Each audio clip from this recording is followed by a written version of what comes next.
So just a few days ago, I was able to coordinate and get together Don Syme, right? Lead language designer, inventor of F sharp, and Guido van Rossum. And Don spent some time teaching Guido a little bit about F sharp. Let me play the video and let's catch up and see how it goes. Hey friends, my name's Jeff Fritz, and I'm here with a couple of my colleagues so we can learn a little bit more about F sharp. Let me bring them in here. I've got Don Simon, Guido van Rossum here, and we're going to learn a little bit more about F sharp from gosh, Don who's lead language designer for F sharp, and we've got Guido who's the language designer for Python. Welcome in, guys. How's it going? Hello, Jeff. Thank you for having us on the show. It is a real privilege to be here today. Hi, Jeff. Yeah, looking forward to it. So I understand a lot of folks, they want to go through that beginner process. They want to learn about F sharp, and what better way to go through and learn that those first steps to get started with F sharp for other folks who know other languages than, gosh, to see two language designers go through this together. I think this is a really great idea. Jeff, I am so honored that Guido agreed to do this, but in fact came up with the idea and the format. I think he is setting a wonderful precedent for language designers worldwide and for into the future to say, hey, something new, something different. Let's take a look at it. I need to give credit for the idea to Steve Holden, who once, many years ago at a Python conference, held a session that was Teach Me Django, and he actually let the audience teach him Django. It was very entertaining. This is how we learn. Step outside of our comfort zone, try something different, and hopefully have a good time with it. So, gosh, I'll let the two of you go to it, and I'll just be here in the background if you need me. All right, that's great. Guido, all set for a session of learning. Don teaches Guido some F sharp. So all set? Yeah, I'm all set. I have tried not to read anything about F sharp in the last 2 months. Okay, coming at it so clean, coming at it fresh. That's great. Now, today, the material we're going to be going through, I will share my screen, is at github.com/dsyme, and it is Guido Learns F sharp is a repository. Now, we have done a little bit of setup for this just in the 5 minutes before we started, and Guido has cloned this repository and pulled the latest changes to it. And there is also a guide in the repository, a guide.pdf, and Guido has also done the installation of the prerequisites, which is the .NET Core SDK, Node, VS Code, and the F sharp extension for VS Code. Running through those steps quickly to orient those following along, please do, if you're following this, please feel free to kind of pause the video as you go along, do the tasks, and then compare as we go along. And so there's the repo that we've got. There's one of the setup steps to the .NET SDK. Guido has promised the .NET team some feedback on their installation page for whether he found some things that need to be fixed. And that's all the way along when you're doing this kind of dojo. Those are the kind of things you fix and you notice, and as you work together, you kind of make these experiences much smoother and much more intuitive. You also will want to install Node.js and NPM. And some of you might be thinking, I'm installing Node. Why am I doing that? F sharp is a .NET language, but F sharp is also a JavaScript language. And we will be using it as both a JavaScript and .NET language in the sample today. You are installing VS Code. Some people in the past have accidentally installed VS Code by snap. Don't do that. Install it just the way it comes. And you will also be installing the F sharp support for VS Code. You'll probably get an automatic prompt for this if you don't do it yourself, the ini.f sharp package. And we are now going to dive straight in. I'm going to close my screen, and Guido is... click the stop sharing, and I will Guido will share his screen. Okay, so we got VS Code open, and the pre-steps that were necessary were to do .NET, to go to the repository directory and then do .NET tool restore, and then .NET run. And that restores the projects, gets the dependency chains, and then runs the application that we're going to be building. And Guido, I think you have a browser window there with a just sized quite nicely to fit down the right-hand side. Okay, we are now running so the way this is going to work, just to give the format, is it's a dojo. And Guido learns F# are a dojo. And in fact, it is a set, so we'll do a set of tasks, and then we will land Guido in the middle of an application, which has been sort of left in a half-finished state by someone who was trying to help him out, but didn't really work out that way. And Guido's got to fix a lot of things with this application. And they're grouped in 5 clusters, 4 main clusters, and then one is a bit different at the end. And but the application does compile, and it does run. So and it's actually a client-server application, a web app with a server backend. And Guido, if you do the magic URL for accessing the locally running one, and not that one, and localhost. Here we have the application running, and I have heard,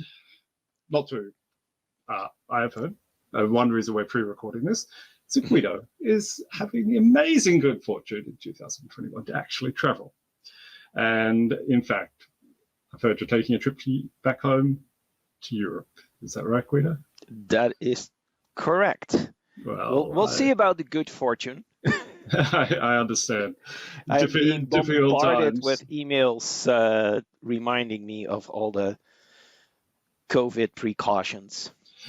I see. Yes. Well, this. So someone was helping out Guido with his app for his trip to Europe. It doesn't cover any COVID dimensions. There will be only one small mention of COVID in this whole exercise, and so someone has been trying to help out Guido. Let's see how this app rocks to start with. So you can give the app a try. It's actually asking for a postcode. And it's asking, I know you are originally from the Netherlands, one of my favorite countries in the world. And you can type in any Dutch postcode you wish and see what you get. Okay, and you can hit fetch. That's it. So you actually you're not the return. You can just click on fetch. Yep. And I have no idea of the distribution of Dutch postcode, so I'm just going to enter something random. Did you click on fetch there, Guido? For the first one, I did. No, okay, we've got a problem of some kind. No, I think you didn't click on. Okay, great. Maybe I didn't click. Haarlem. Heart attack moment Haarlem, when it wasn't. I thought it wasn't working, but it is.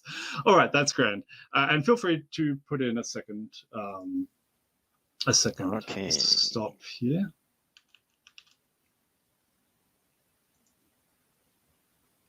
From Haarlem to Amsterdam. How appropriate. That's absolutely great. Okay, so the app is in a kind of half-working state. And now helpfully the person who left this app kind of half-finished did leave some notes about where things needed to be done in the code.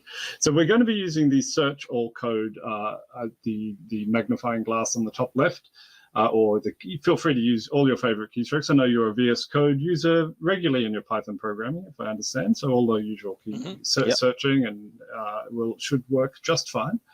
And you can search for the word task. Yeah, no, not capital, and make it a capital T on the task, and may as well put on a whole word and whole and capitalization just to get us down. And you can scroll down there and we can see a list of tasks that will need to be done. And fine. Okay, great. And we can, in fact, start with task 1.1. Now that's the one in the README. So if you actually scroll down to the one in the code, I'm not sure why it's saying, yes, that's just saying you will do that. And we can start with task 1.1. Okay, so they've left a note saying the text is wrong. What is this tooth stop business in the app? Now, it's not a major bug in trip planning, but it is big enough that we want to kind of fix that. You want me to try something? Well, can I just start typing because this looks easy enough? You can just start typing. Now, I do know that Guido has some experience with Haskell and is fully conversant with the idea of pattern matching, like all programming language designers these days are. Well, we're introducing them in Python too, actually. That is absolutely wonderful to hear. We are infecting the world. I love that. So if you can save that file now, that would be great. Isn't it? Okay, for me it's usually set on autosave, but that seems project specific or something. Okay, so something first task is fixed. We have second over on the right. Oh. So we have a hot reload experience in this development experience, which is looking good. So feel free to pop in a few more. We'll probably do no more than 4 stops today to test things out. That's absolutely fine. Third stop. Okay, it does actually. Where is 7,000?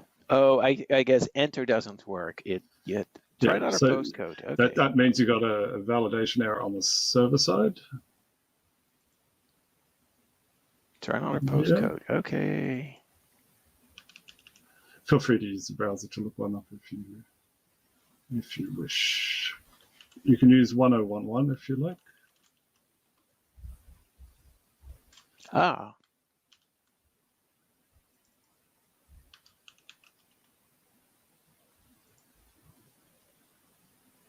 Third stop, Tessel.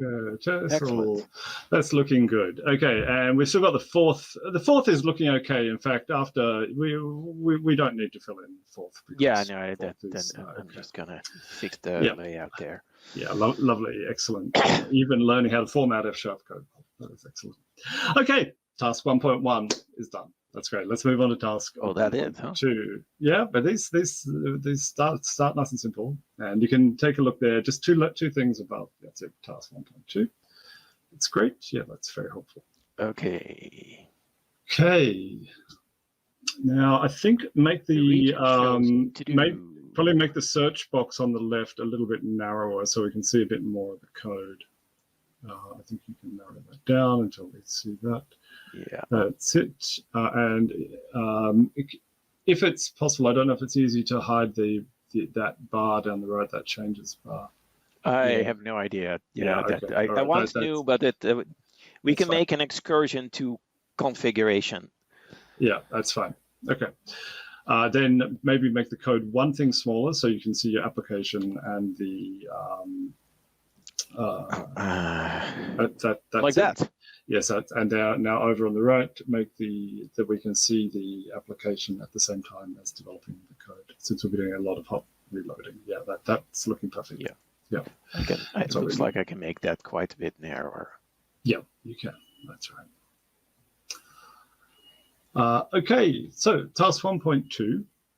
Now, I'd like to take a moment to orient yourself on where you are and seem to understand what part of the application you're actually developing here. So if you just scroll up until you see the let on line 252, it says let location display, and taking a location response as an argument, and we use equals. And then it equals, let's say, a table, a t-body, a tr, a th, a td, a tr, a th, all the way down. And you can see this is actually an HTML DSL in the web application. So this is sort of generating HTML programmatically. And you can see let's check out the correspondence. So if you see the line th region, so this is the string region. In fact, you can edit that to something else if you like, just some random text, and save. Then over on the right, you'll see the exclamation mark. So you can see where we are in the visuals in terms of that's the header of the table column. And now we want to fill in this to do here. And we need to find the region. And it does give you a hint. You might fill in the region found in the location response. Replace a string to do with, for example, you can see the location response that we have. LR location response is the argument. Okay, let's lead. You've been talking a lot, and I'm trying to read what we're going to do here. I should have warned you that I'm not a web developer, so it's fine. You are today. I'm like, oh dear, do I still know how tables work in HTML? Because that was a while ago. Yeah. So what we're looking, we have LR, which is a location response, and there is LR.location. Okay, if I just put LR.location, like the comment says, location. Okay, if I type that in lowercase, it'll cool. Whatever autofill will still do that correct. Then hit dot for the region.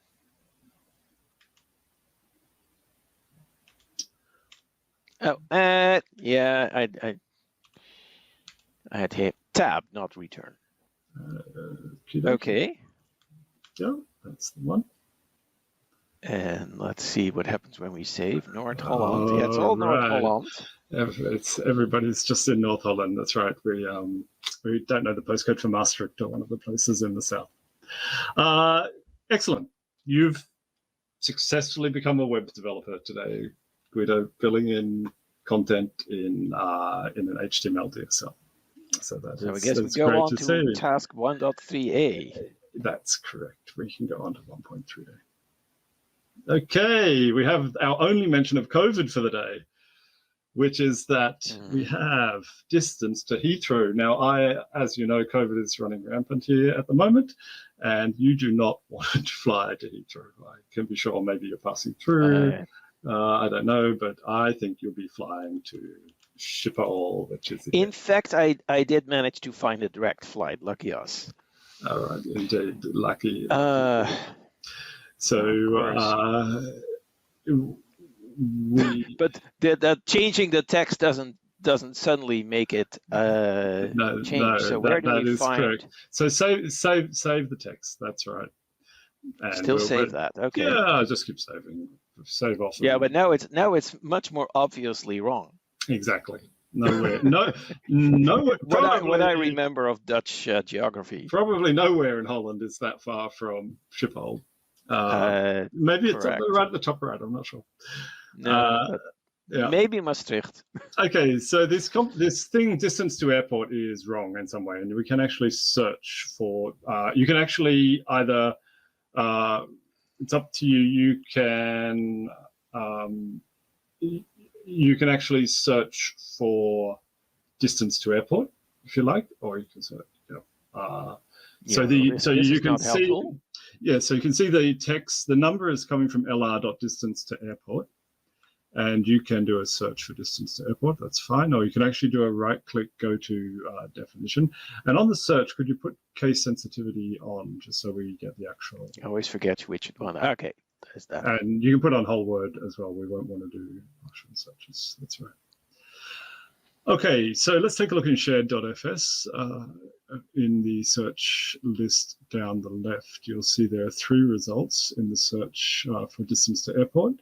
One of them is in index.fs, or 2 of them are in index.fs. One is in api.fs, and one is in shared.fs. Let's take a look at shared.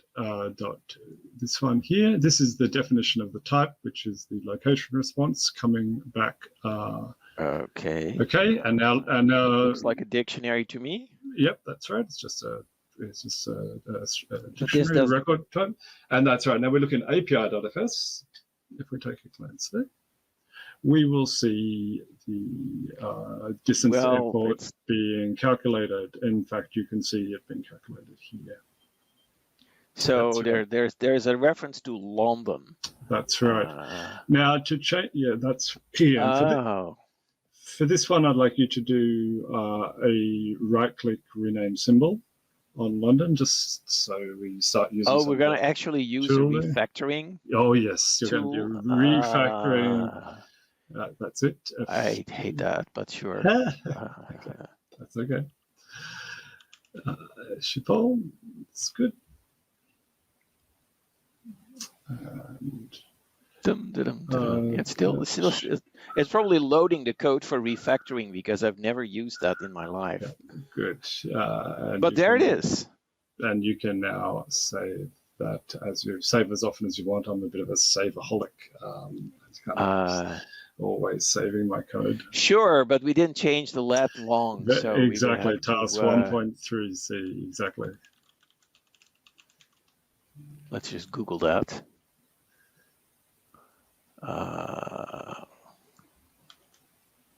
That's right.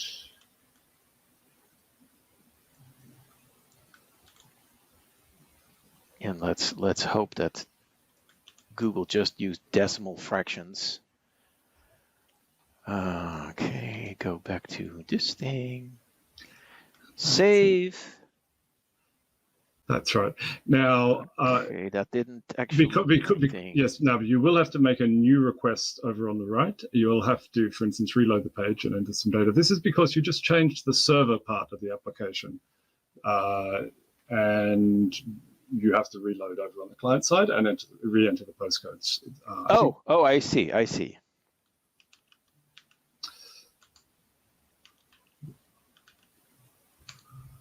That's it. And you can hit and I never hit fetch for anything. So yeah, we have independent fetch buttons. Yeah, that's right. All right. So, I think the distance to Schiphol is looking pretty good there. Yeah, I don't know what happened to Haarlem, but try that. Yeah. Okay. Here we go. Okay, 12 kilometers. I love it. Okay, that is great. And now we fixed the distance to airport. We've got rid of the references to Heathrow and London, and that is great. All the impressive stuff here is done by databases that apparently know zip codes.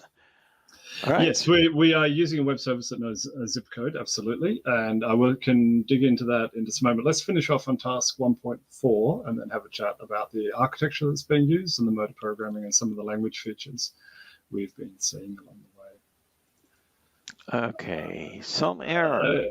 Okay, we will dig into this in a bit, but try an incorrect postcode of some kind over on the right and half completed.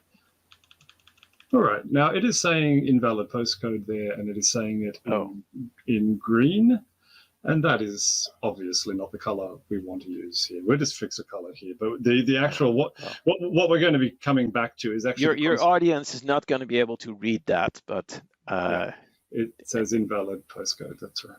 And so if we just change this to the danger color is danger, and save. But I see. Yeah. Danger.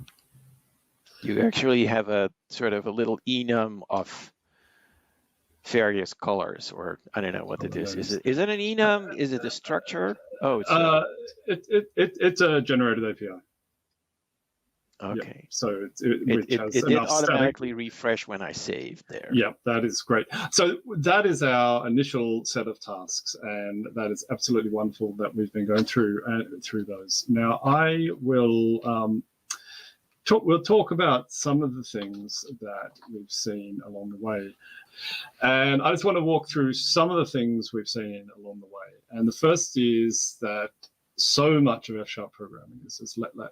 You saw the let function definitions we were doing. You saw the let Schiphol for defining let London equals finding in data. fact, it's so ubiquitous that I don't remember even seeing it. Yeah, that's right. It is just absolutely everywhere, and there's a let. There's one. Yeah. And or a little bit. The first function you defined was this adjective thing. And so that's defining a function. You use let to define data. Now, in Python, of course, you don't have let at all, but you're just doing a very similar kind of thing. You've got your defs for some kind of things, and the values don't actually use let. But actually, and we'll be looking at an example later on of if you just take F# code and strip out the lets, you often get very close to Python code. It's a very similar mentality between the languages, I think, which is it's about defining some values, about defining some data, and then working with them. And that has been the fundamental mode of programming for. This might be a little bit more oriented around defining functions to work with things, but still, it's just let all the way through. The next thing, language construct you saw is match, and that was the very first thing we saw. And as you're familiar with pattern matching, you just take an expression and then match it against various patterns. It's a it's an absolutely core construct in F#. It is just forms so much of how you do decomposition of data and then taking various cases through. There is an if then else. You use it for Boolean values, but besides that, match is kind of the way you take different parts in your code very often. That's going to be an interesting direction we're taking in Python. We just in 3.10 we're introducing that, and it's going to be interesting to see how much of the Python community will actually switch to using match, and to what extent people will just keep picking things apart using if then else. Yep, I understand. Like they've been doing for 30 years. Yep. And C# is in a very similar position. It's put in actually a very rich form of pattern matching. There are even a couple of things that they've done, which we will include back into F#. And there's some things we definitely won't include back into F#. That would be a longer conversation. I'd be happy to have that conversation with you about Python as well from my experience. But it is absolutely fascinating to see these languages bringing in these features and how that kind of changes the kind of development side of things. There was another use of match further down in task 1.4, which is showing in your search bar on the left. If you just want to double click on that, it's just further down in that file. And this was this, you can see a different pattern match saying, when we're displaying the help text, check if there's a validation error. And if you hover over validation error, you'll see its type. And it says it's a string, an option of string. Okay, so options you match with none or some, just like in Haskell and many other languages. And and if there is no validation error, then we don't generate anything. And if there was a validation error, then we show the text, prop.text on line 348, and we set the color to danger.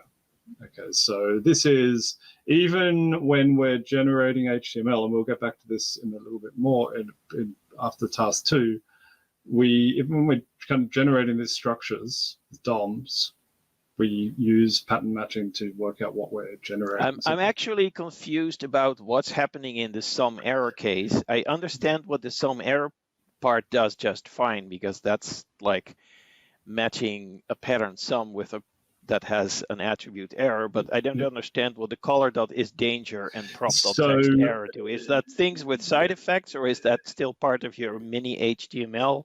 DSL? We will be talking more about this in. Okay. It's a general construct called computed lists.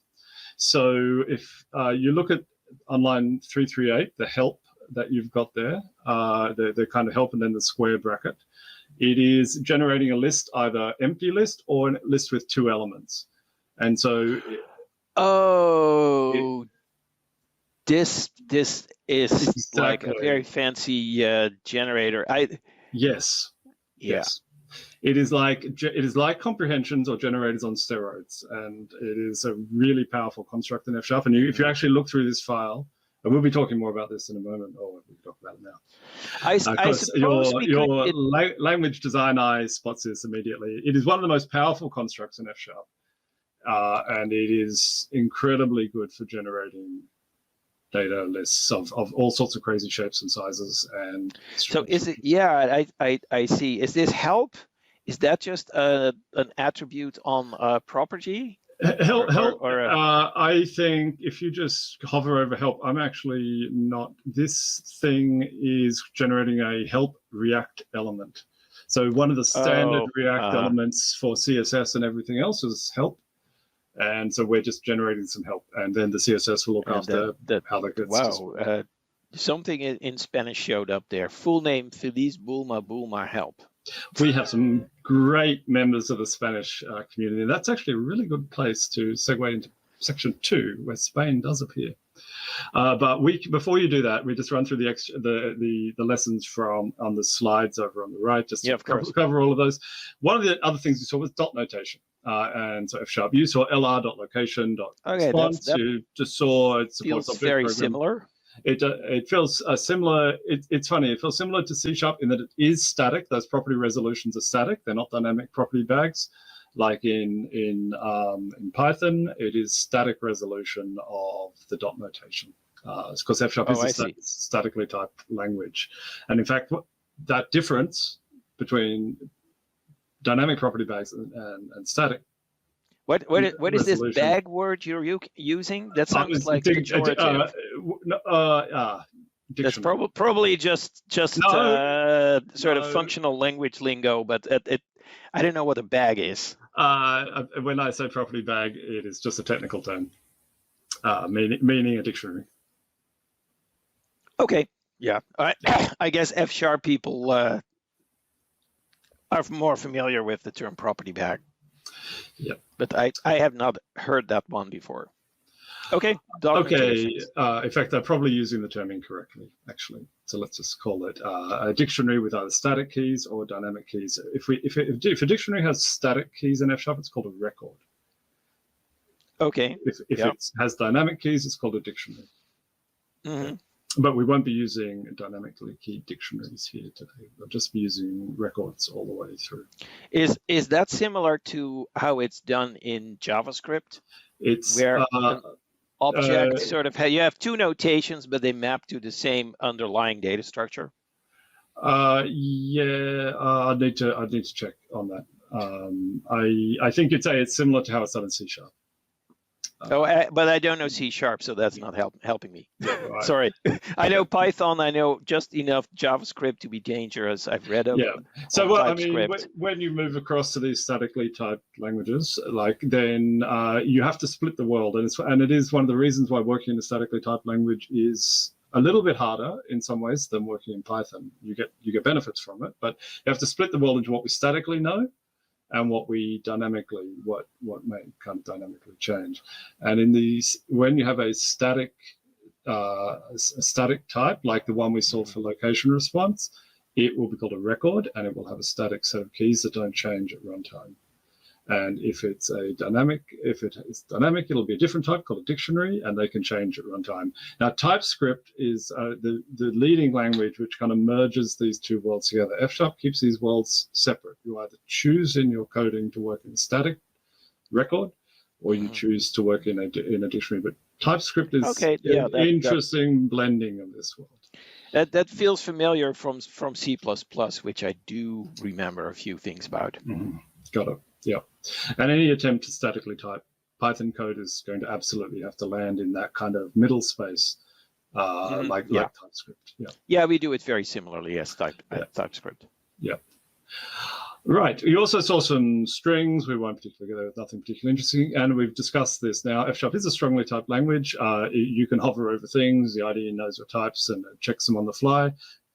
Excuse me, it's quite You'd be surprised how good the IDE is for dynamic languages like TypeScript and Python. I absolutely am aware how good that material is getting.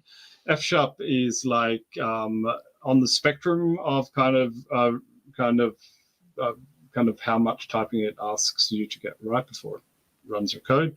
It's definitely on it really checks your code and quite kind of deliberately designed to be tight, I guess, and to whereas TypeScript, for example, well, it has various modes. You can call strict mode and things like that. So. Oh yeah. So if I sort of change this property name, it immediately complains. Exactly. It wants to know. Yeah. So I was wondering if we could sort of, I don't know what the term is, lift this match out. If we could put the match at the outer level and say, if there is no validation error, then don't generate a property, or otherwise, if there is a validation error, generate help with blah and blah. Absolutely. Why don't you give that a go? I'll also, you should be able to flip. Yeah, I'm not going to try to use the refactoring. No. We don't even. In fact, one of the nice things about F# is that you can do a lot of refactoring simply by indenting and undenting. Yeah, I probably have to. Oops, I'll done that a little bit. Yep. I didn't want that line there, and that looks like it goes there. Now, I don't see any squigglies. Let's see what happens if I save that. Where was my thing?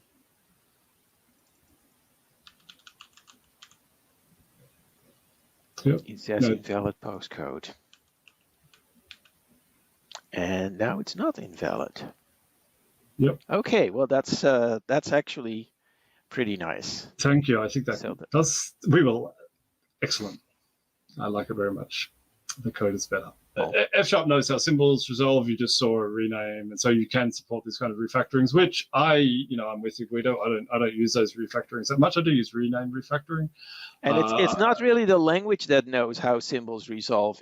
For the refactoring, it's the fact that the editor knows, right? Or is that the editor and the language are still separate pieces of the world? So when I'm saying F# knows, I mean F# is designed to know. The F#, so F# is symbol strong, you might call it, in the sense that it knows whenever you have a symbol in your code, it will know how that resolves, and it will resolve to something static. Funny, interestingly, in Python, scopes of variables are about the only thing that is statically known. Mm-hmm. Like the Python compiler, if there is such a thing, doesn't know the types of things. It doesn't know the difference between a function, a class, or an integer variable. Mm-hmm. But it knows which variables are locals, which variables are globals, which variables are sort of part of closures, and all that stuff. Mm-hmm. Yep. Understood. And it's interesting. Yes, it's we use these terms like statically typed or dynamically typed and so on, and actually prefer to kind of analyze different properties, just like you were saying. Like, how much does the language know about symbols? Okay, and it because it just doesn't cut the world into two kind of things. You can actually look at every different language and make that same kind of judgment about what it's doing. Okay, so we can now, we'll just look through a few more slides, run through them quickly. So the aim is to achieve three kind of things. We do want a kind of succinctness. You'll notice F# code is pretty succinct. You don't type annotate everything. It's got, if you strip off the lets, you can sometimes believe it's almost like Python sometimes. But we do get the performance of C# and Java because everything is ultimately statically resolved. And we do aim for, we sort of touched on that with this question, what do we mean by static typing and how much do we check? And those lines are being blurred all over the place today with languages like TypeScript and Python being typed and so on.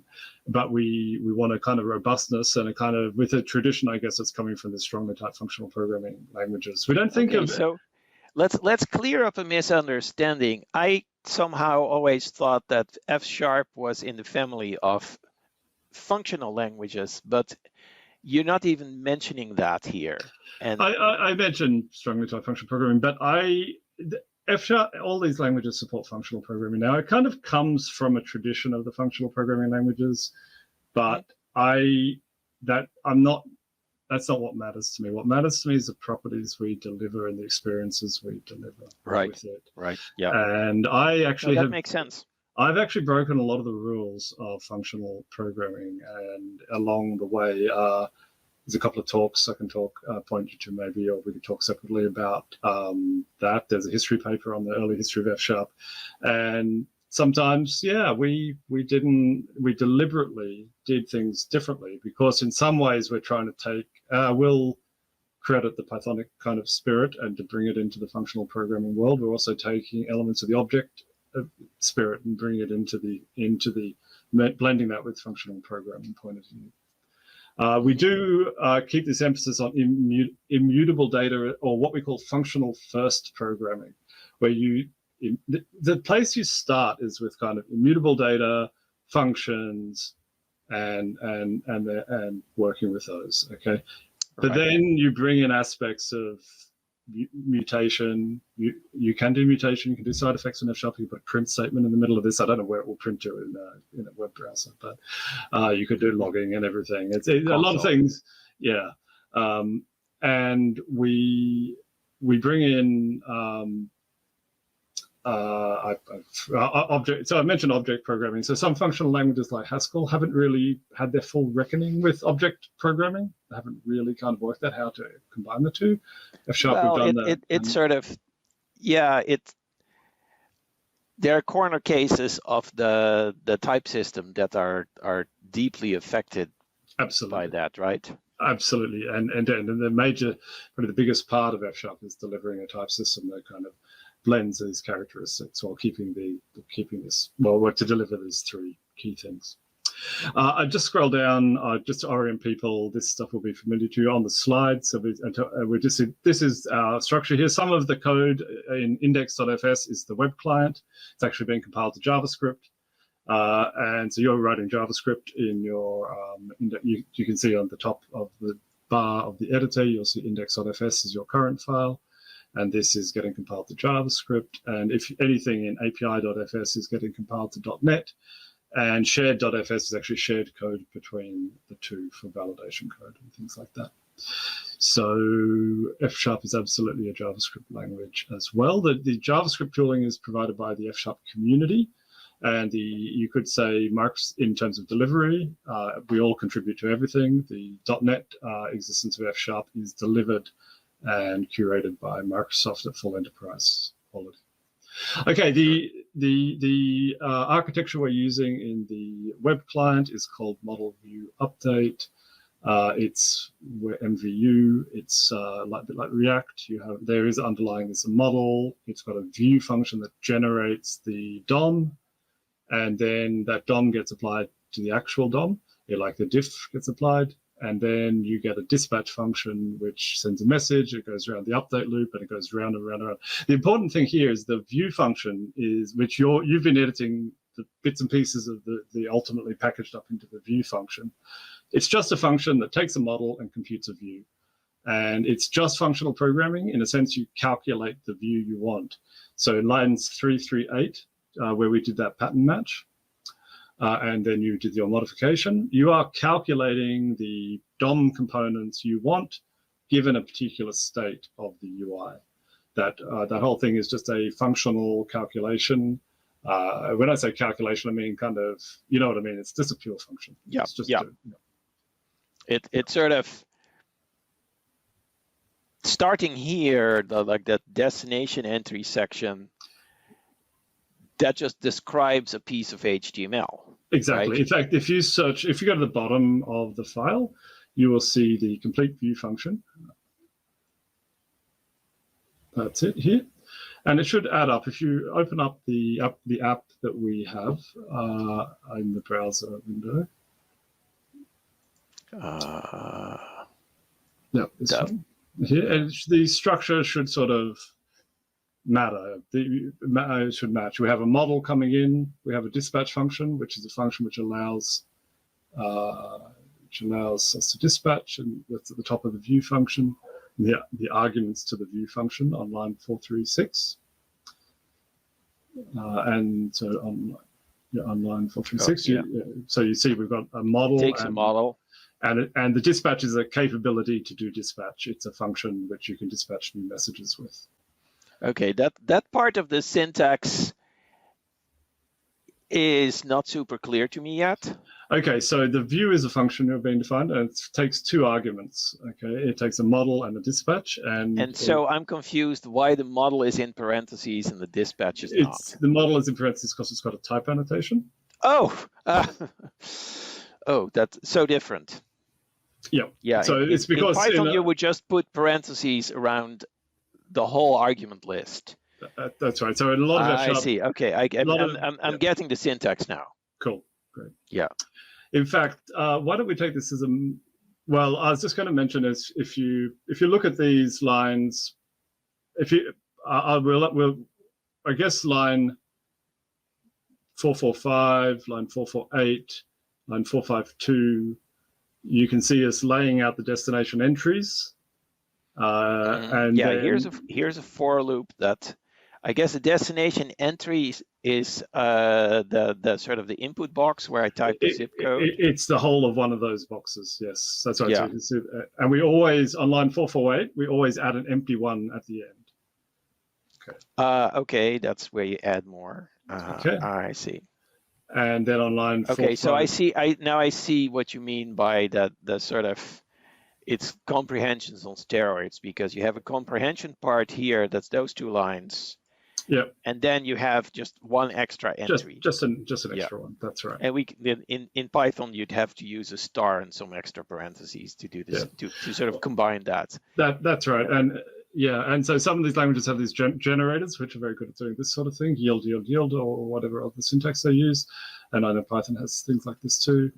So this kind of combines comprehensions and generators into one. I'm confused actually why there's a yield here and not in the other places.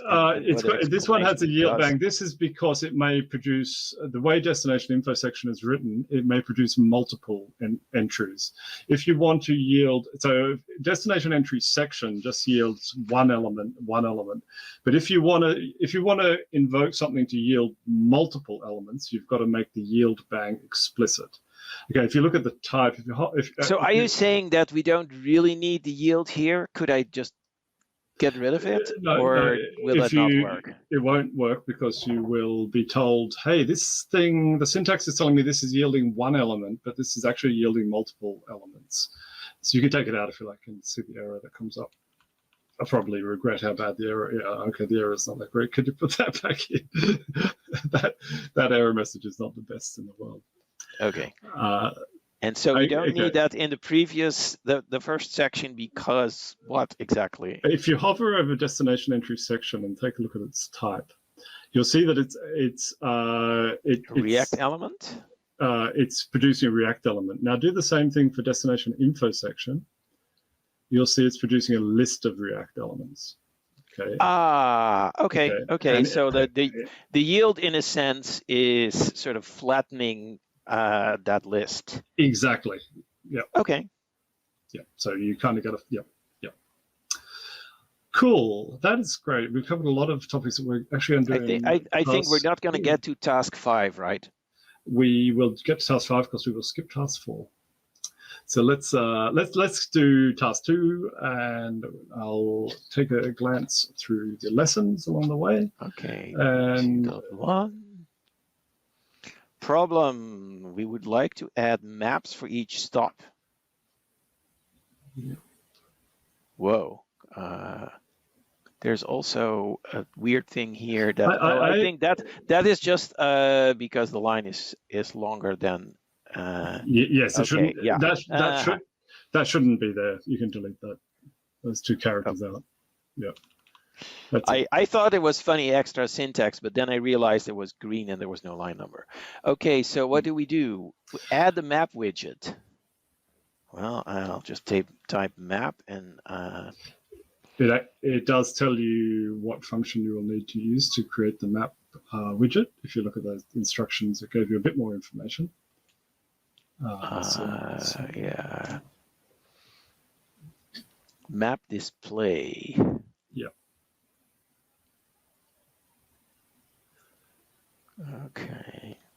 Okay. So this is like, do we just add it like that, or do we wrap it in? Like, I mean, up here I see things added in columns, and again my HTML is rusty.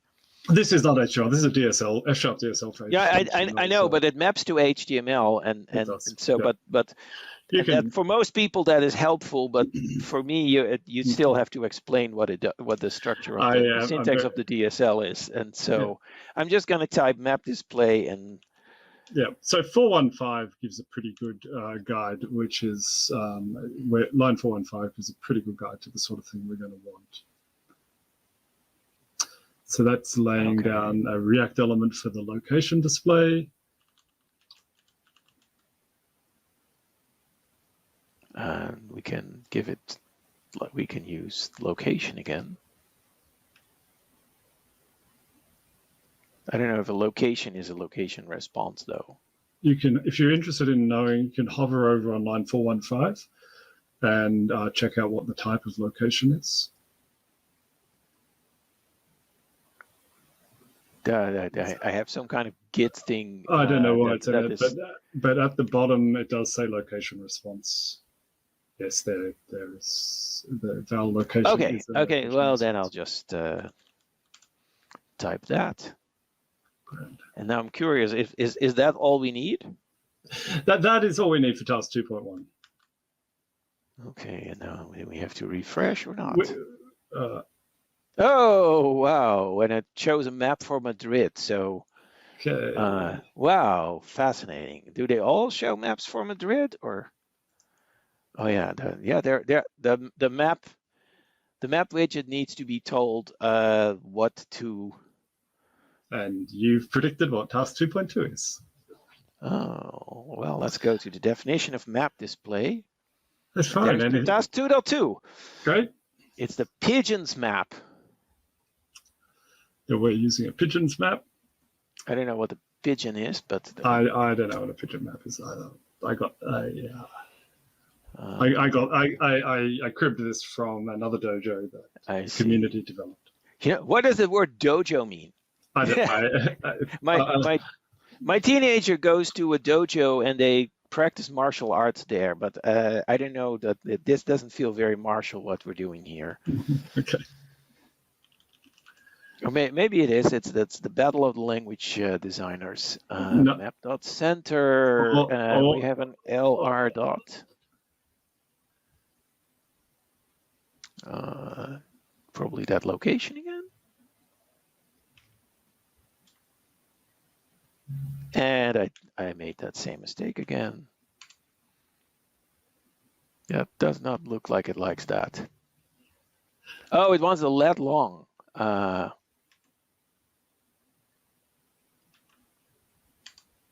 How about that? No. Okay, so take a look at the map.center function and take a look at its type. So it wants two arguments, latitude and longitude, and it actually wants them in a tuple. And so if you continue on with dotting and through, lat long is not a tuple. Lat long is you can dot through it and see what else it's got. Well, yeah, and you can look at the definition. Okay. Oh, your naming convention tripped me up here, or is tripping me up because you're using capitalized words for values as well as for types. That's right, for properties as well as types. Yeah. Or yeah. Okay, let's see if we can find our way back to task 2. Okay, so. Well, how do I make a tuple? I just created, put it in parentheses. Right. And commas, yep, that's right. Commas even. Oh, that's the first comma I've seen in the entire program. Wait, what?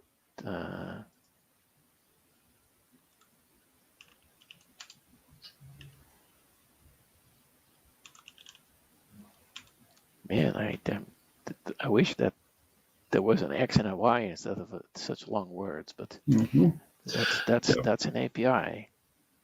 Well, we can save that and see what happens, right? Oh, I refreshed and now I have to go again. 2013 is Haarlem and 1791 was Texel. I didn't fetch that. And there's Haarlem. Okay, yeah, there's Haarlem.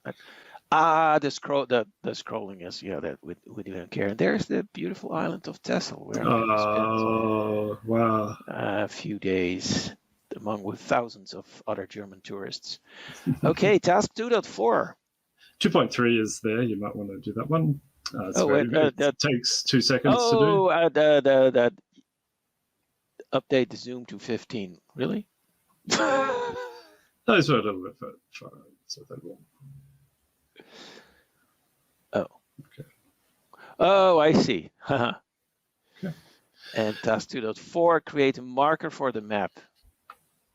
What is what is the visual effect we're looking for here? So it tells you the function to use. It's a bit similar to when we created the map itself. You can use the make marker function. The make marker function is defined immediately above. It also takes a lat and a long. Yeah, exactly. You can just copy that out. Exactly.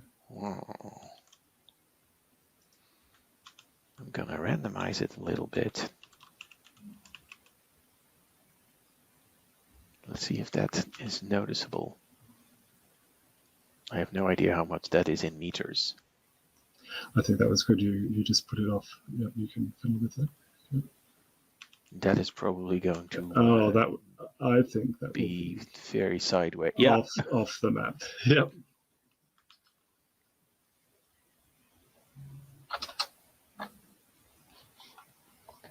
Yeah. Aha. Okay. Okay, so that's a bit of eye candy. So that's we played around there. Yeah. That's always good. Just to recap some of what we saw in task 2, you've been making this functional data. We talked about computed list expressions actually in task 1, and that was in task 2. We actually saw various bits and pieces of computed list expressions, and you saw some tuples and some helper functions. Let's take a look at task 3. Okay, in the search bar we go. Oh, that's a very structured task. We want to start with 3.1a, I'm guessing. Okay, we're going to add a weather display in here. Oh yeah, that's exactly what I'm interested in, actually. Okay, yeah, we've good. been anxiously looking at the weather to decide what to pack. So some of the weather response is actually done. The server will need to be updated to actually give across these weather responses, but this is the type. It's in the shared code between the client and server. And we have a type for a weather response. So this doesn't actually need a change. It's more to orient you to what your application code. A weather type and an average temperature. Okay. Yeah. That's what we get from the weather server. Yeah, and you can see some of those types up above. If you want to scroll up, you can see, for instance, weather type is here. And it is, in fact, a discriminated union between the different kinds, or an enum between the different kinds of things that the weather server produces. And you can see the code to parse and to convert those between the forms that the API coughs up. And those have been what is the part? Tell me more about this parse thing. Parse function. The way it's written is it actually uses some reflection. So F# is a little bit different to other statically typed languages, and we do allow people to do things like reflection. And so it says, take that, you see the type of weather type. It says, get me the union cases of this type of weather type. And type of gets you the reflected. So weather type here is just that thing. Is that thing there? Get union cases. Get union cases is built into the library. Exactly, and it says get me all of those and I imagine the compiler actually knows enough about this get union cases thing that it just sees the weather type right there and says, I know what weather types is, or? Actually, it's not done at compile time, but the way the person has written the code, I didn't write this bit of code, but is to compute those once and then return a function on line 31. So let weather types will be computed once, and then you get a function which then takes those weather types, and now this uses pipelining, which we were going to meet in another construct, but we may as well do it here. It says, work your way through those weather types to find the one that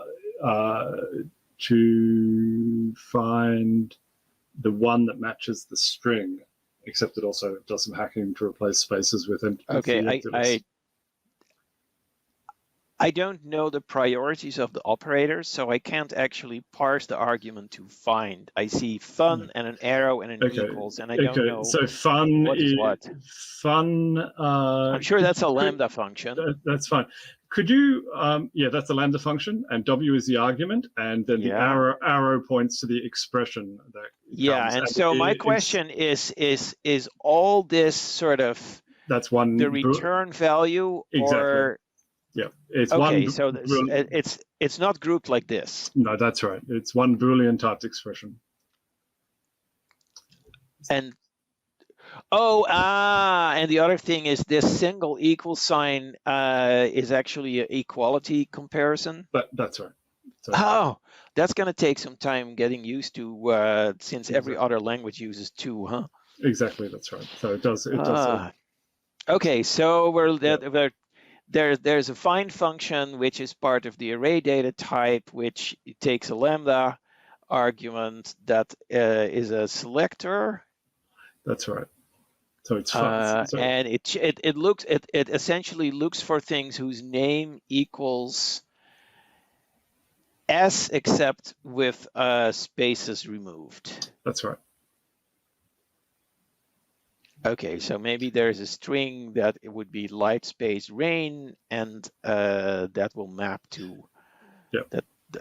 Okay, and so weather types must be an array. Where did it say that it was an array? I guess that's the sort of the type of get union classes. That's right. A union case info array.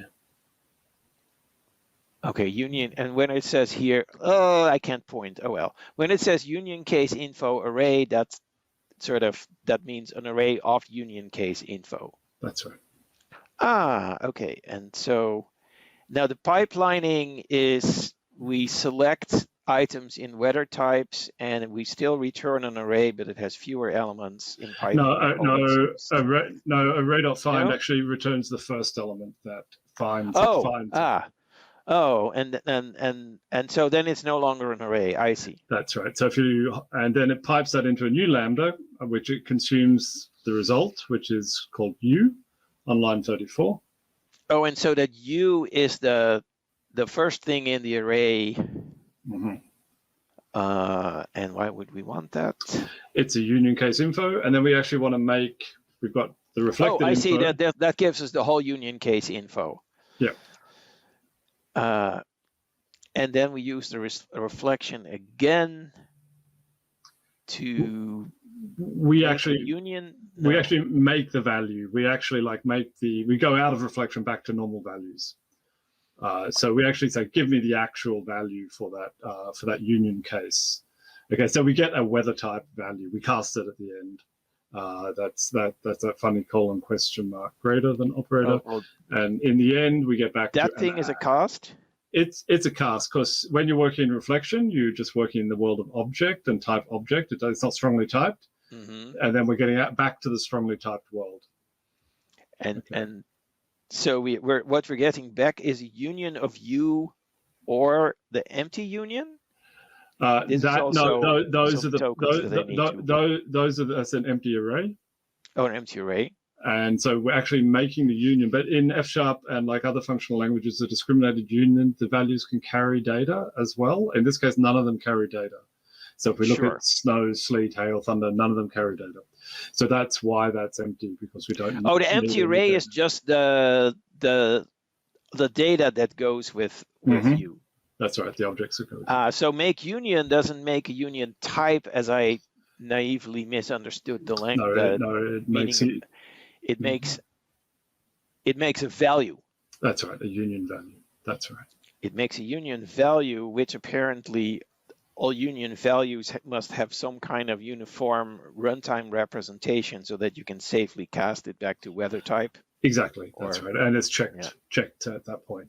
So this is it's kind of a bit of typical F# reflective programming. Kind of, you go into the reflective world for a while, then you go back to the strongly typed world. And it's actually the reflective world, is that still happening at runtime, or is that actually running in the compiler? No, it's happening at runtime in this case. You could pre-evaluate some line 30. You're right. It could be pre-evaluated, but it's not. Okay. So and then we'll do time. We haven't actually done anything yet.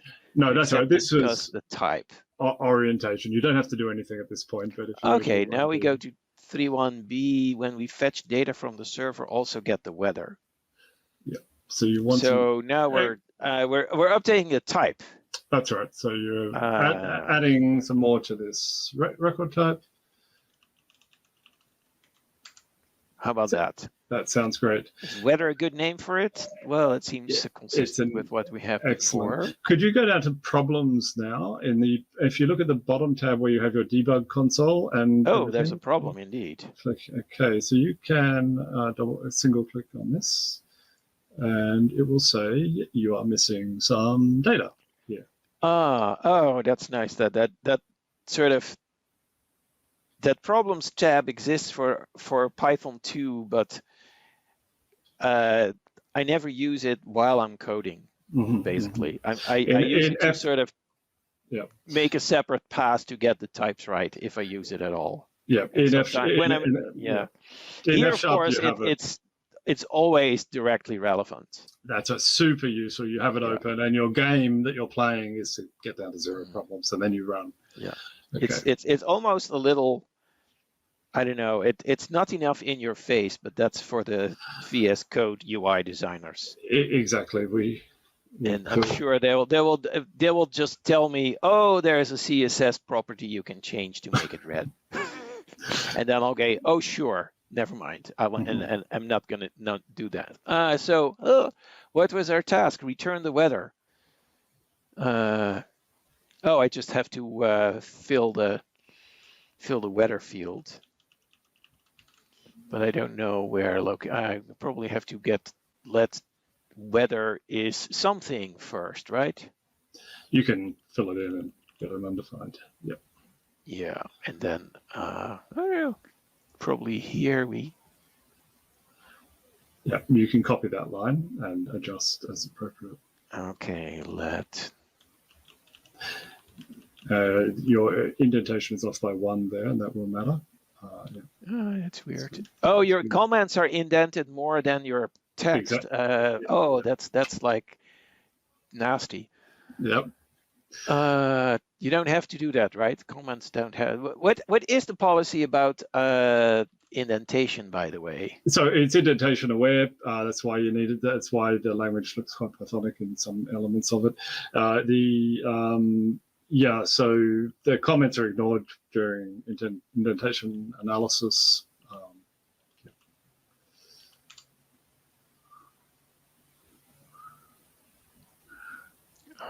Get weather. I don't think that I did that right. You can look at the argument to the type of get weather. It takes some string. It takes a string to an asynchronous weather response. We'll talk about AC in a moment, but essentially you need to pass the same string as got passed to the location request, which is destination text. Yeah, so it's the text typed into the destination box. Okay, that's task 1.3c, and you should be able to save that now. Nothing's going to happen because we haven't updated the visuals yet. So in task 3.2, you can update the visuals as well. I see. Add a second column so that it would be where. We can also skip that because this seems like it's a unless there's a new language feature, it seems like we're just sort of twiddling the UI, and exactly. That is fine. the least interesting part of coding. That is totally fine. And in fact, what you just did got us to the main thing. If you want to fill in the temperature here, it's a very similar thing to before. And in the learning sequence, we would also get to something that shows a bit more about pipelining, but we've already seen the pipelining when we looked at the parse function. So users watching can do these parts themselves. That's fine.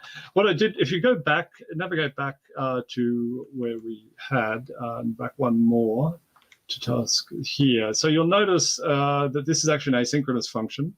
If you notice at the end of 94, it's formatted perhaps a little bit. You can see the inferred type on line 94, the little bit in gray at the end of the line. That's added by the IDE automatically. It says it's taking a string and it's asynchronously returning a server response. So this is how asynchronicity. And you can see the get location is also an async function, and you use let bang to get rid of that asynchrony. So let bang is like the await syntax. Oh, that's our await. Yeah. And then on line 101 is a similar thing with calling. Okay, so Is there any particular reason for the choice of bang there? So async is in fact not built into the language. Async is a very example of a very general construct called computation expressions. And in fact, the lists that the computed list expressions are also a version or example of this computation expression, which is configurable. You the async thing configures what the let bang does. And you can actually have a whole range of different things which configure the syntax in a way, statically configure the syntax. And this lets you have asynchronous programming. It lets you have asynchronous sequences. It lets you have computed lists. It lets you have. This is like sort of modifying the compiler, or it's, I don't know, compile time libraries or something. It's specifically designed to have. No, it's not extending the compiler. It's all done in libraries. Is it a macro system then? You can think of it as a local rewriting system. Yeah, it is. It locally rewrites this. Async kind of is in charge of kind of locally rewriting the code statically. And so the scope of what async rewrites is everything within those this curly. Exactly. That's right. I don't know where that ends, but let's say it ends on one. Exactly. That's what it is. Yeah. And it doesn't have many rewrite rules. It provides a set of it basically gives a set of methods which tells you how to stitch the code together. So how to implement let bang, how to implement a while loop. So because you might want an asynchronous while loop, how to implement a for loop, you might want an asynchronous for loop. And so and so your compiler has an API for those things. No, it's got a design pattern. Async is actually a value. It's an object which has a set of methods which tell you how to stitch the code together. It's called F# computation expressions. And the compiler does know how to. We've recently been doing work to make that as efficient as C# tasks and other asynchronous programming. F# actually kind of originated this asynchronous kind of thing with this construct. You can read about the history. We started this in 2007. That's what that went into C# in other versions, and so. Yeah, this idea of kind of taking the existing computation syntax of the language, but actually giving it a very different interpretation and making that configurable. I mean, F# makes it. See, you can also configure the C# syntax in some ways,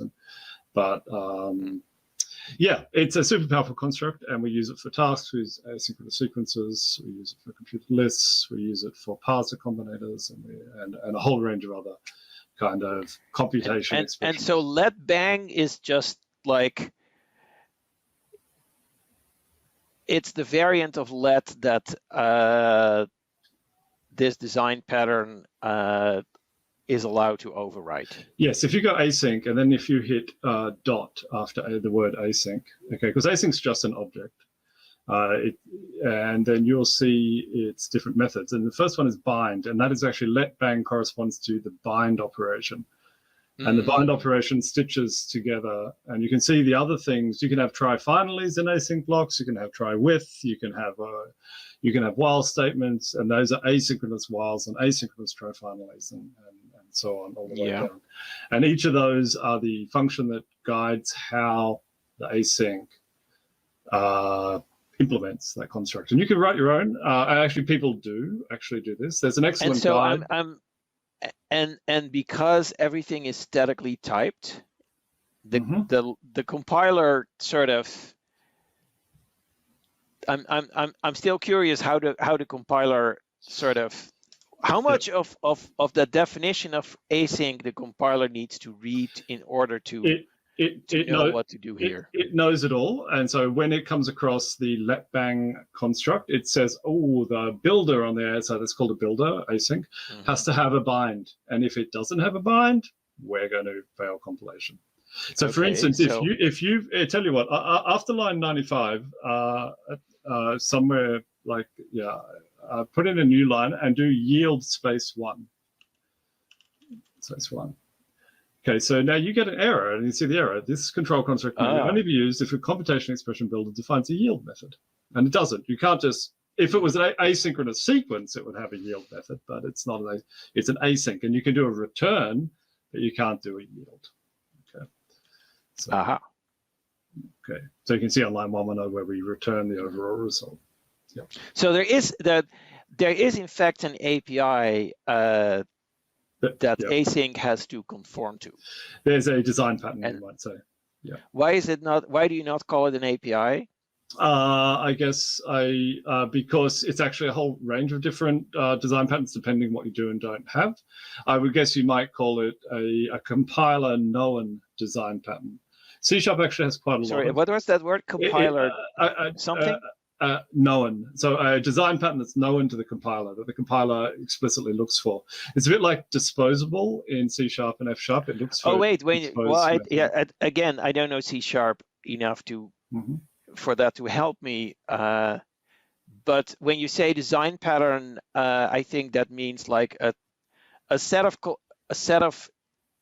method definitions that follow certain I don't know, requirements. That's right.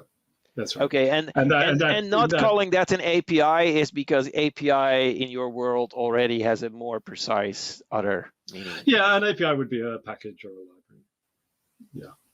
Okay. Well, yeah, sort of in the sort of less formal definition, that totally sounds to me like an API, but okay, I'd be happy to call half of the things that I call APIs design patterns. You could call it, some languages might call it a protocol or a thing. Yeah. Okay. Yeah. Uh-huh. Got it. So we're going to change modes a little bit and use the F# REPL for a little bit, because in this last part, we're just going to explore the use of a different web service that someone who's watching this might want to extend the application with. So the first thing we're going to do is just do the hello world of the F# REPL, task 5.1. You can just type in 1+1, and it uses a send to interactive mode. So if on line 18 you type 1+1, for example. I just type here. Yeah, exactly. Just type in 1+1, and then you 2 + 40, and then you highlight that code using your keys or your mouse. Oh yeah. It's not that interactive. And then you do Alt Enter, Alt Return. Yeah. No, sorry. That was not the Alt key. Okay, there we go. So you can see it's entered 2 + 40, and it's showing the answer is 42. As it is. Okay, now we will take a look at a REST service you'd like to use.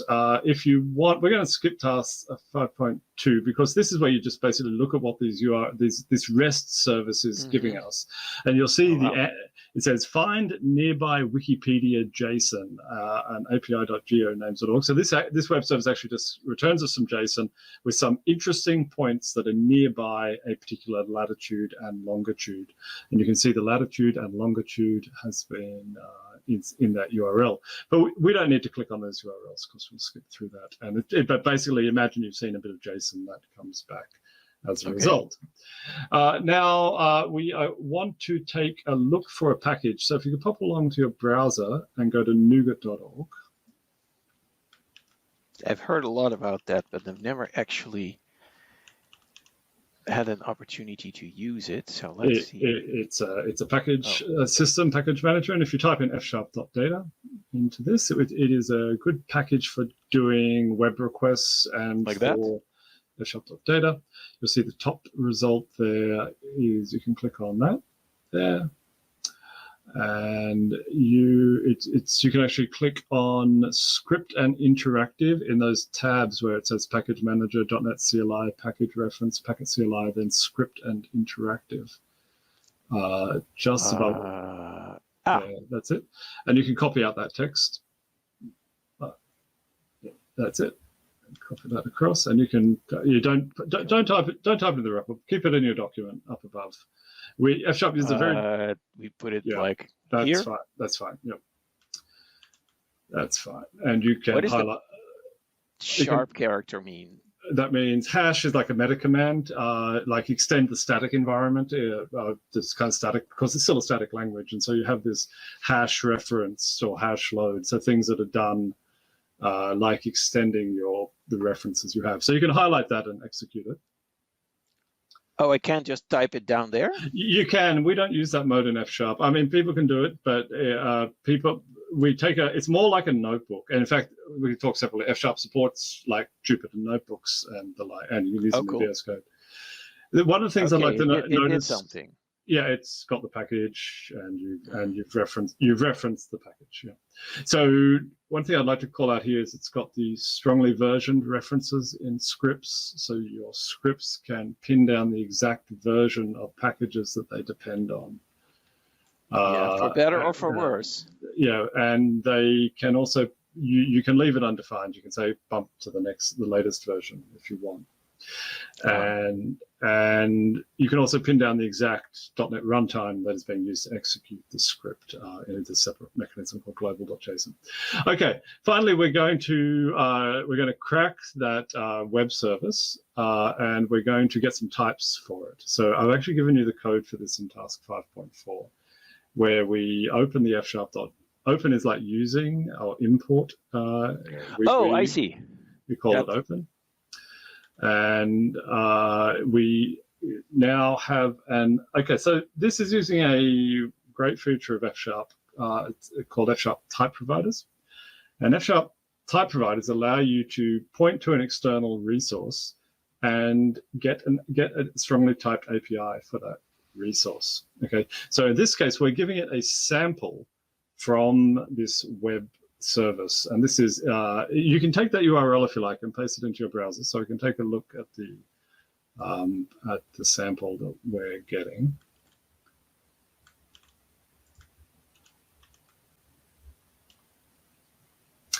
So you're looking at a JSON browser of it. You saw that you could click on the raw data tab at the top to see the raw data. Okay. Yeah. So you can see this is the input to this. This is a compiler extension, and it is giving us strong types over that API. Okay.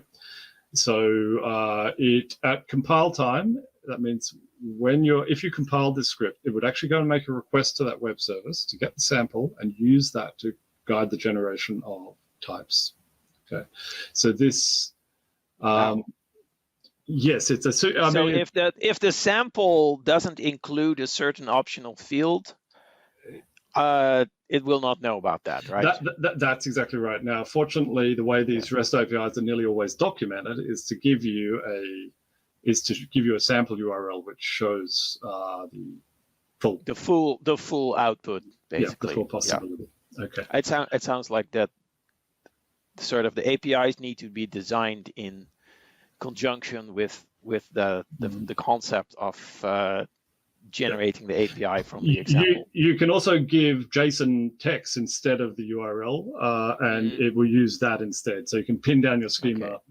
Yeah. That would be a lot more text. Yeah, it would be more. It would be more text, but it's sort of more. There's a trade-off here between. Yeah, it's sort of. You see what you get at least. Yeah. Okay, yeah, so tomorrow now that server could stop working or send something else. Exactly, that's right. Sometimes in experimenting, we do this, and then you pin them down later. Okay, 5.5, you can uncomment this code here. We've given it to you, and this is just giving exactly the same URL, but we're actually using that API to actually load the data. Async run synchronously says get rid of the async and actually run the async thing straight away. Okay, which is appropriate for a REPL, and you could. So could we have done that with a let bang? No, because it would have had to be inside that's right. an async thing. Yeah, we have exactly the same sort of end condition in Python where there's also like async io.run. Yep. Sort of that's right. to drive the thing at the top level. Okay. Yep, that's right. Okay, so you can run that code. What do you want me? Did we run this yet? No, I don't think so. So it doesn't matter. You can run it again. Okay. And then this, and I want to look in what we get in info. Oh, it already tells us. That's right. And then it just truncates because there's too much. Yeah, and in fact, it's doing the nearby Wikipedia points for Amsterdam, and we're showing the Jewish Historical Museum in Amsterdam, for example. Yeah, Frank House and others. I remember that place. And finally, in task 5.6, we'll just extract the information we might want to add to the application. So we're going to use one of these computed list expressions to do it on line 57. And you can run that code, for example. And you'll see the 5 different places near postcode 1011. Okay. And No idea what the Marken plane is. okay, Wonder if well, I that's tell you, why don't we new in the last 25 years. yeah, why don't we find out by returning some more information? So the task 5.6 has asked you to get the title, the latitude, the longitude, and the summary. And you can absolutely just use commas now. You have full permission to use a comma, and you don't even need the parentheses in this particular case. You can just, yep, let. Yep. This API is a little, that doesn't really help me much, but let's just run it. Okay. Oh, I bet you it's LOM. LNG. No, once it actually gives you a hint there. In the red text, it says LNG. It says maybe. Yeah. Okay. Well, this is clearly not your fault. No, that is not our fault. And Let LNG really? Yeah. What were they thinking? If you look at that's coming from the JSON, right? We're getting that symbol. I know. Getting our symbols from the web, and the web tells us what is what. So you can actually add the summary text at the end, x.summary, to that list, and we'll find out what the Marken plan is for your, if you happen to be going to Amsterdam on this trip. No, yeah. I'll probably avoid it, but. Right. Okay. I think I have an idea what that is. Okay. Okay, and we have reached the end of the tasks. I'll just recap what you've seen in task 5.5. And you have learned about evaluating code in the F# REPL. You've also learned about referencing a package with a strong version and finding packages to work with. And of course, packages can be added to your compiled projects as well. You've learned a little bit about F# data and how to use it with a sample from a REST API, and what is a little bit of an intuition of what is a type provider and how it gets symbols from external data or get your symbols from the web. And you've also just learned about how you can use the REPL to start to explore data in preparation for adding it to a backend service, and then maybe creating markers for those locations on your map.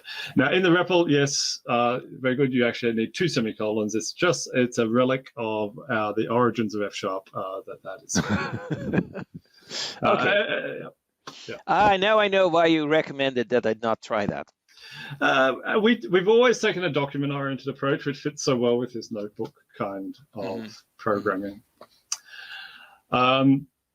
And I have to say just a huge thank you. I will just show a couple more slides. I'll flick over, actually bring up these slides on your machine so I don't, thank you. We can keep scrolling because you'll see it goes through tasks 2, tasks, what I read from before, task 2, what we learned. And yeah, we talked that over. Talk those through. Tuples. And we talked a little about task 3, pipelining, async. And you would have learned about string interpolation with some strongly typed string interpolation, but we skipped that, but we'll leave that for the viewers. Sure. Cheerful functional data, huh? Yeah, you've missed a career in marketing there. I think so. Listen, task 4. Okay, we skipped that, but that looks pretty okay. There's a completeness check on pattern matching. That does not surprise me. Method and property members. Yeah. Yes, so we would have seen a little bit more object-oriented programming, object programming. And 5 was the REPL. That's right. And that's right. Importing packages. So if that open statement, which seems to be the sort of the import syntax, appeared in code, how does the compiler find it? Do you also have the #R line in there for the benefit of the compiler? Exactly. Both C# and F# use the same model, and we separate out the package references. In a normal, so the #R is like a package reference, and all your project file will have a package reference. and your open is opening a namespace, and so we separate those things out. Okay, so the sort of this line, the £R line would occur in a different file that's part of the project configuration. That's right. If you just open a new file, we'll find it. Yeah, you can go server.f. So actually, just Control O to open a new file, and go into the where is it? Scroll down to source src, and then go to server, for example, and go to server.fsproj. This is, and you'll see. Yeah, I know. Excellent. Yeah. So, we have this stuff in the Python project too for Windows. Okay, so this actually doesn't include a package reference, but on line 14 you can see a project reference, which gives reference to another project in the solution. But you can also have a package reference, which would say package reference F#. Okay. Yeah. So this is the metadata that drives the build system. Yeah. Okay. Now, so that really is a sort of a different level from the language itself. Yes, that's right. Yeah. That's right, and it's useful for F# because we get to use, generally in the .NET manifestation of F#, we get to use what C# uses, and that's quite useful, very complete. And but the viewers are going to be killing me for having shown you MS Build, because MS Build is good, it's not too bad, but it is XML, and we are in the 21st century. I know. Okay, so if we flick back to the slides, and we'll go through the last couple of slides just to recap a few points and see a couple of things. So we'll just keep scrolling down until we can get through them all. There were some further discussion points. We've actually come across some of those already. So 2, we did sort of unboxing to objects, sort of, or at least we did reflection, and you got the idea a little bit that you can leave the strongly typed world and go into the much more dynamic world through these objects. You can also have mutable data, let mutable XYZ equal 3 and change it. F# is not a functional language. You can drop down, you can and you can do that's why you get high performance programming. You don't have to be functional all the way. Other topics we won't particularly go through, sort of namespaces and modules for code organization. I do want to emphasize F# is, some people think it's absolutely not like a lazy functional language. It's not even really, it's not as functional as people think. I got it. Okay. Yep. Sometimes people make that mistake. There's a lot of important interrupt questions, which we, like how do we interrupt the .NET, how do we interrupt the JavaScript, and one exciting thing, which is literally just coming through the works, is that Fable, which is the JavaScript compiler that you've been using all the way through to run your code as JavaScript, it now actually includes a Python transpiler to generate Python code for F#. And so the more metadata we get from the Python world, we can actually start to have components or projects which actually generating and targeting Python. And and if you can give us some metadata, especially tell me what you mean by metadata. We need names. We need whatever statically known about. So let's say you take NumPy. We want to statically be able to be told in a bit way like a TypeScript file, a .ts file tells you what a JSON.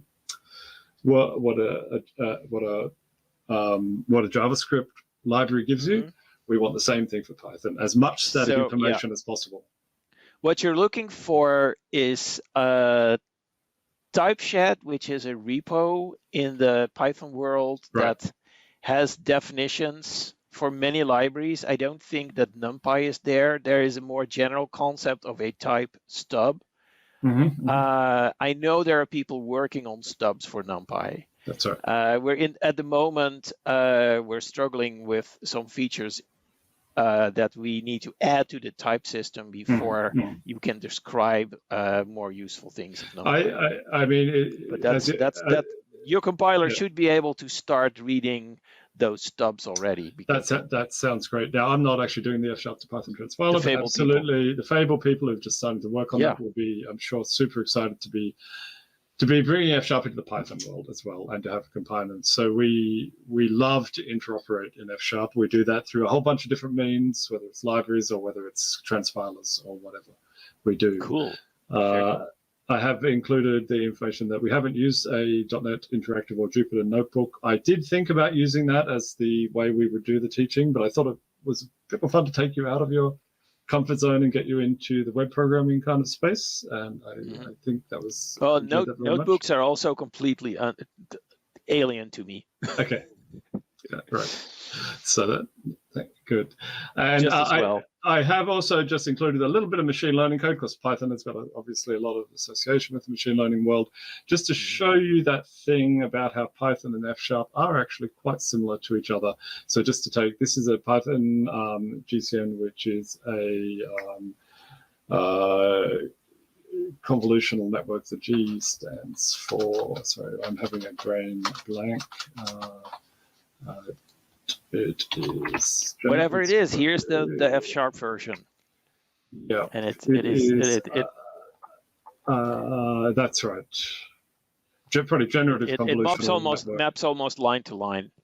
It does, and you just take the let out, and things are very, very similar. You just a few changes all the way through, and a couple of little bits of difference in syntax that people get used to.